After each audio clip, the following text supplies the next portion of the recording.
कहते हैं प्यार और नफरत के बीच एक बहुत बारीक लकीर होती है और कानून की नजरों में प्यार ही दुनिया का सबसे खतरनाक मकसद बन सकता है। ज्यादातर कत्ल ठंडे दिमाग से किए जाते हैं, सालों की प्लानिंग और लालच के साथ। लेकिन एक अंधेरा ऐसा भी है जो दिन के उजाले में और जज्बात की आग में पैदा हो जाता है। इसे कहते हैं क्राइम ऑफ पैशन। एक ऐसा पल जब इंसान का दिमाग सोचना बंद कर देता है और उसका दिल हिंसा पर उतारू हो जाता है। आज हम देखेंगे वो केस जिन्होंने मैं तुमसे प्यार करता हूँ और मैं तुम्हें मार दूंगा के बीच उस बारीक लकीर को हमेशा के लिए मिटा दिया। कहानी शुरू होती है आगरा की तंग गलियों से। जनवरी 2026 की एक सर्द शाम, एक हंसती खेलती लड़की मिंकी शर्मा अचानक गायब हो जाती है। परिवार बहुत ज्यादा परेशान हो जाता है और इस मुश्किल घड़ी में उनके साथ साय की तरह खड़ा रहता है विनय राजपूत। विनय जो मिंकी का बॉयफ्रेंड था, वो मिंकी की माँ और बाप के आंसू पूछता है और पुलिस थाने के चक्कर काटता है ताकि मिंकी को ढूंढा जा सके। लेकिन उस वक्त किसी को नहीं पता था कि जिस कातिल को दुनिया बाहर तलाश रही है, वो मिंकी के घर में ही सोफे पर बैठा चाय पी रहा है। जैसे जैसे पुलिस जांच आगे बढ़ी, प्यार के पीछे छिपा एक भयानक चेहरा सामने आया। विनय मिंकी को लेकर पागल था। जब उसे पता चला कि मिंकी का रिश्ता कहीं और तय हो गया है, तो उसकी मोहब्बत सनक में बदल गई। उसने मिंकी को अपने ऑफिस बुलाया। मिंकी शर्मा और विनय राजपूत का रिश्ता एक ही ऑफिस की चार दीवार के भीतर शुरू हुआ था। दोनों एक ही कंपनी में साथ में काम किया करते थे। मिंकी शर्मा उस कंपनी में एचआर मैनेजर के पद पर तैनात थी और विनय राजपूत उसी ऑफिस में अकाउंटेंट के तौर पर काम करता था। उनकी मुलाकात इसी ऑफिस में हुई थी और यहीं से उनकी जान पहचान हुई और दोस्ती प्रेम में बदल गई।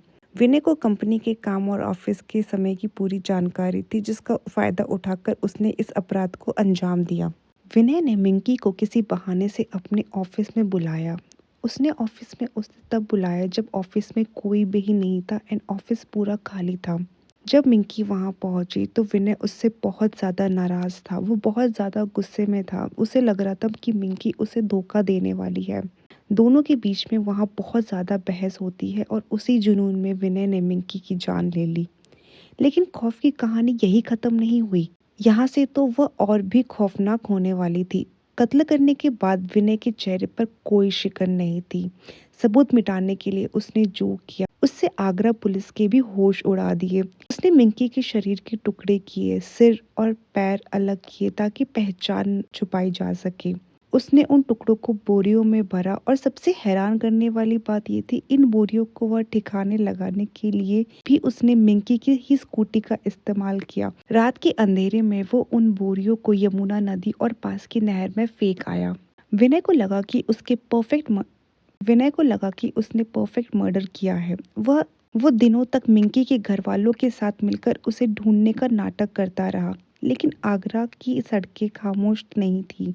पुलिस ने शहर के 100 से ज्यादा सीसीटीवी कैमरे खंगाले और फिर एक सीसीटीवी फुटेज ने सारा राज खोल दिया। कैमरे में विनय को मिंकी की स्कूटी पर एक भारी बोरी ले जाते हुए देखा गया। वह स्कूटी जैसे मिंकी के घर वाले ढूंढ रहे थे, उस पर उनका सबसे भरोसेमंद इंसान ही मौत का सामान लेके जा रहा था। जब पुलिस ने विनय को फुटेज दिखाई तो उसका बनाया हुआ हमदर्दी का किला ढह गया। उसने अपना सारा जुर्म कबूल कर लिया। 30 जनवरी 2026 को महाराष्ट्र महिला आयोग ने इस मामले में बर्बरता की हद बताया। आज विनय सलाखों के पीछे है, लेकिन यह मामला हमें याद दिलाता है कि कभी कभी सबसे मीठी बात करने वाला इंसान ही सबसे बड़ा दुश्मन होता है।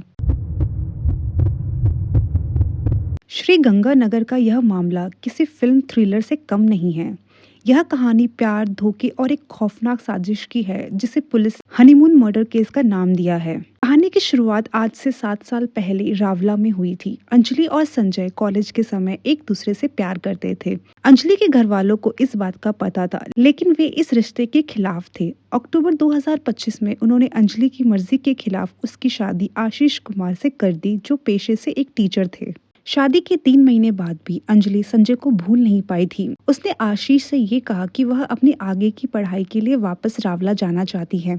आशीष चाहता था कि अंजलि उसके साथ श्री गंगानगर में ही रहे, जहां उसने हाल ही में एक नई नौकरी शुरू की थी। जब आशीष ने उसे भेजने से मना कर दिया तो अंजलि ने उसे अपने रास्ते से हटाने का फैसला कर लिया। हत्या से 16 दिन पहले अंजलि अपने मायके सादुल शहर गई थी। वहां उसने संजय से मुलाकात की और आशीष को खत्म करने का पूरा प्लान तैयार किया। संजय ने इस काम में अपने दो दोस्तों रोहित और सिद्धार्थ को भी शामिल किया। उन्होंने श्री गंगानगर के पास के गांव की एक सुनसान सड़क को चुना जहां कोई सीसीटीवी कैमरा नहीं था। आशीष अपनी नई नौकरी का तीसरा दिन पूरा करके घर लौटा था। रात के खाने के बाद अंजलि ने बड़े प्यार से उसे टहलने के लिए कहा। जैसे ही वे अंधेर और सुनसान इलाके में पहुंचे, झाड़ियों के पीछे से संजय और उसके दोस्तों ने आशीष पर लोहे की रॉड और डंडों से हमला कर दिया। जब डंडों की चोट से आशीष बेहोश हो गया तो यह सुनिश्चित करने के लिए कि वह जिंदा ना बचे, संजय ने मफलर से उसका गला घोट दिया। कत्ल के बाद अंजलि ने अपने सोने के झुमके और आशीष का मोबाइल संजय को दे दिया ताकि मामला लूट का लगे। वह खुद भी जमीन पर लेट गई और बेहोश होने का नाटक करने लगी। शुरुआत में अंजलि ने पुलिस को बताया कि एक तेज रफ्तार बाइक ने उन्हें टक्कर मारी और लूटपाट की, लेकिन एसीपी अमृता दुहान को अंजलि की कहानी में झोल नजर आया। पोस्टमार्टम रिपोर्ट में डॉक्टर ने ये बताया कि चोटें एक्सीडेंट की नहीं बल्कि किसी भारी हथियार से वार की है। गले पर गला घोटने का निशान भी मिला। जब पुलिस ने अंजलि का फोन रिकॉर्ड चेक किया तो संजय के साथ उसकी लंबी बातचीत और हत्या वाली रात की लोकेशन का सच सामने आ गया। कड़ी पूछताछ के बाद अंजलि टूट गई और उसने अपना जुर्म कबूल कर लिया। पुलिस ने अंजलि, संजय, रोहित और सिद्धार्थ चारों को गिरफ्तार कर लिया। उनके पास से लुटे हुए गहने और हत्या में इस्तेमाल की गई रॉड भी बरामद कर ली गई है। इस मामले ने पूरे राजस्थान को झंझोक कर रख दिया है क्योंकि यह हत्या शादी के महज कुछ महीनों के भीतर ही अंजाम दी गई थी। 9 साल का रिलेशनशिप, 9 साल का अफेयर, फिर हुई शादी और शादी के 2 महीने बाद ही पत्नी ने अपने पति को मौत के घाट उतार दिया। ये घटना बरेली की है जहां पे एक पत्नी ने अपने पति की गला दबाकर हत्या कर दी और कारण ये बताया जा रहा है कि उसका पति ऑनलाइन 20,000 रुपए की रकम हार गया था, जिसके चलते वो बहुत ज्यादा गुस्सा थी एंड बहुत ज्यादा परेशान थी। 25 नवंबर 2025 को जितेंद्र यादव और ज्योति प्रजापति की शादी हुई थी। उसके 2 महीने बाद 26 जनवरी की सुबह जितेंद्र यादव का शव उनके किराए के कमरे में फंदे से लटका मिला। शुरुआत में इसे एक साधारण सुसाइड का मामला माना जा रहा था। जितेंद्र की पत्नी ज्योति ने शोर मचाया कि जितेंद्र ने खुदकुशी कर ली है, लेकिन जब पोस्टमार्टम रिपोर्ट आई तो पुलिस के होश उड़ गए। रिपोर्ट में साफ हुआ कि जितेंद्र की मौत लटकने से नहीं बल्कि गला घोटने से हुई थी। यानी जितेंद्र ने आत्महत्या नहीं की थी बल्कि उसका मर्डर किया गया था और बाद में उसे सुसाइड दिखाने के लिए फंदे पर लटका दिया गया। पुलिस की जांच में जो खुलासे हुए हैं वो और भी हैरान करने वाले थे। बताया जा रहा है कि जितेंद्र और ज्योति का 9 साल से अफेयर था और पिछले साल 25 नवंबर को ही उनकी शादी हुई थी। ज्योति, जो खुद रोडवेज में कंडक्टर है, वह जितेंद्र पर पुश्तैनी जमीन बेचकर उसके नाम पे घर और कार खरीदने का दबाव बना रही थी। घटना वाले दिन विवाद की एक वजह यह भी बताई जा रही है कि जितेंद्र ऑनलाइन जुए में करीब 20,000 रुपए हार गया था, जिससे गुस्सा होकर ज्योति ने अपने परिवार के साथ मिलकर वारदात को अंजाम दिया। पुलिस ने इस मामले में जितेंद्र की पत्नी ज्योति और उसके ससुर कालीचरण और सास चमेली को गिरफ्तार कर लिया गया। बताया जा रहा है कि ज्योति ने अकेले नहीं बल्कि अपने माता पिता और भाई के साथ मिलकर जितेंद्र के हाथ पैर पकड़े और फिर गला दबाकर उसकी जान ले ली। एक हंसता खेलता परिवार चंद दिनों में बिखर गया। जिस पत्नी के लिए जितेंद्र ने 9 साल का इंतजार किया, उसी ने उसकी जान ले ली। नगर में क्राइम नंबर 67/26 धारा 108 351 BNS के अंतर्गत तहरीर के आधार पर पंजीकृत कराया गया, जिसमें जितेंद्र कुमार यादव का शव अपने किराए के घर में फंदे से लटकता पाया गया था, परंतु पोस्टमार्टम रिपोर्ट में मृत्यु का कारण एंटीमार्टम स्ट्रैंगुलेशन आने पर धारा 108 BNS के स्थान पर 103(1) BNS में अभियोग तरमीम किया गया और इस घटना में जो नामजद अभियुक्त थे उसमें से ज्योति पुत्री कालीचरण जो मृतक की पत्नी है, कालीचरण सन ऑफ शोभाराम जो मृतक के ससुर हैं और चमेली वाइफ ऑफ कालीचरण जो मृतक की सास हैं को गिरफ्तार कर माननीय न्यायालय के समक्ष प्रस्तुत किया गया, जहां से इनको जेल भेज दिया गया।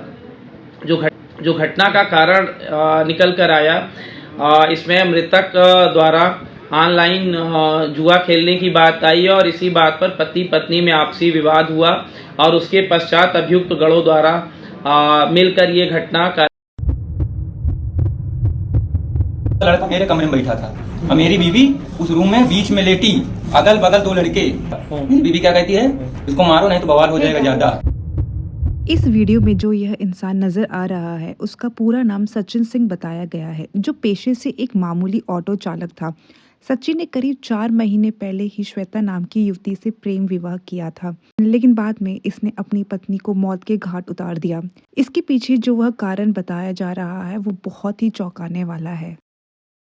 मैंने कहा यार तू तो इस तरह कर, मैं तेरे लिए घर परिवार सब छोड़ दिया, ऑटो चलाता हूँ सर, किसी तरह पेट पालता था, अपने लिए जैकेट नहीं लेता था इतनी ठंडी में, उसके लिए जैकेट लिवाई थी। दरअसल सचिन ने श्वेता से 4 महीने पहले लव मैरिज करी थी अपने परिवार के खिलाफ जाके। दोनों अपना घर छोड़ के 1 महीने पहले कानपुर में रहने के लिए आए थे। पूछताछ में सचिन ने बताया कि उसे अपनी पत्नी के चरित्र पे संदेह था। घटना वाले दिन वह अचानक काम से जल्दी घर लौट आया, जहाँ उसने कथित तौर पर अपनी बीवी को 2 अन्य पुरुषों के साथ आपत्तिजनक स्थिति में देख लिया। धोखे की बात सामने आने पर सचिन ने अपना आपा खो बैठा।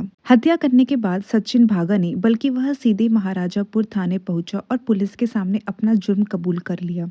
उसने पुलिस को बताया कि वह सब कुछ छोड़कर उससे शादी की थी, लेकिन इस धोखे को वह बर्दाश्त नहीं कर पाया।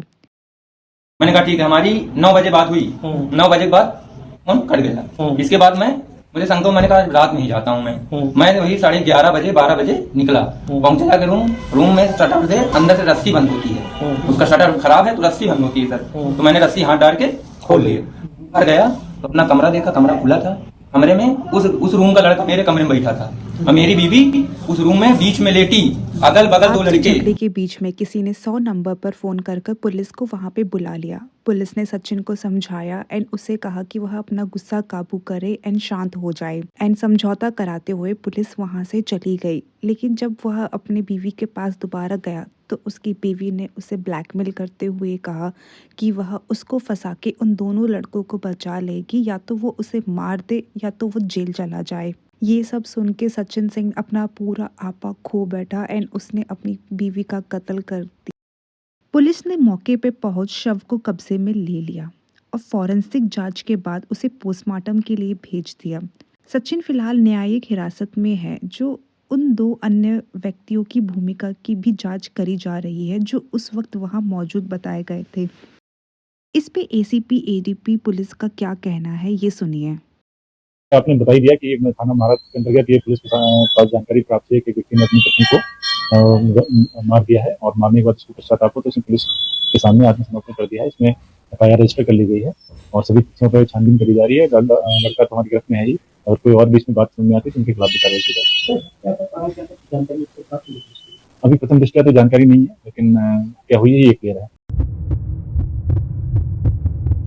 पुलिस की सबसे जाबाज यूनिट स्वॉट, जहां कमांडोज को सिखाया जाता है कि मौत के मुंह से कैसे बाहर निकलना है।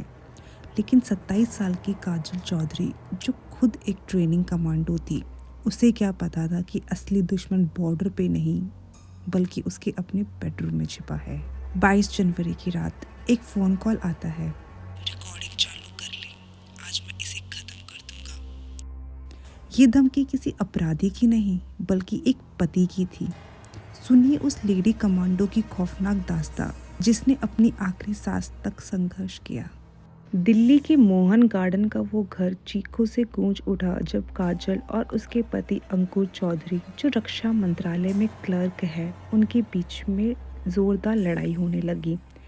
लड़ाई के बीच में अंकुर चौधरी ने काजल के भाई को फ़ोन मिलाया और उससे कहा कि वह अपनी बहन को समझाए। जब काजल अपने भाई से बात करने लगी तो वह उसे अपनी सारी दुख पीड़ा और सारी जो उसके साथ आप बीती हुई है वह सुनाने लगी। ये सब सुन के अंकुर चौधरी को बहुत ज़्यादा गुस्सा आता है। वह काजल से फ़ोन छीनता है और उसके भाई से कहता है कि वह ये कॉल रिकॉर्ड कर ले, उसे आगे काम आएगा। यह कहकर वह काजल को पीटने लगता है। काजल की चीखने की आवाज़ उसके भाई को सुनाई देती है, लेकिन वह कुछ नहीं कर पाता है। फ़ोन कट होने के बाद 5 मिनट बाद अंकुर चौधरी ने फिर से काजल के भाई को फ़ोन करा और उससे कहा कि मेरे हाथ से काजल का कत्ल हो चुका है और वो जल्दी यहाँ पे आ जाए। जब तक भाई पुलिस को लेके वहाँ पहुँचता बहुत देर हो चुकी थी। पुलिस रिपोर्ट के मुताबिक अंकुर ने लोहे के डंबल से काजल पर हमला किया और उसका सिर दरवाजे की चौखट पर दे मारा। काजल के सर से बहुत ज़्यादा खून आ रहा था एंड उसे बहुत गंभीर चोट लगी थी। जैसे ही वह काजल को लेके हॉस्पिटल में जाते हैं, वहाँ पे उसका 5 दिन इलाज चलता है और 5 दिन इलाज चलने के बाद 27 जनवरी को उसकी मौत हो जाती है।